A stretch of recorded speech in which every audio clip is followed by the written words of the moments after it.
இப்போ இருக்கிற இளைய தலைமுறை என்னை அப்பான்னு அழைக்கிறத கேட்குறப்பவே ரொம்ப ஆனந்தமாக இருக்குது.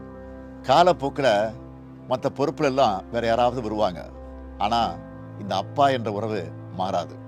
அந்த சொல் என்னுடைய பொறுப்புகளை இன்னும் கூட்டியிருக்குன்னு சொல்லுவேன். நான் இன்னும் தமிழ்நாட்டுக்கு செய்ய வேண்டிய கடமைகள் நிறைய இருக்குன்னு எனக்கு உணர்த்துது. முதலமைச்சர் அவர்கள் வீடியோ போட்டு சொல்றார், என்னை எல்லாம் அப்பா அப்பான்னு கூப்பிடுறாங்க.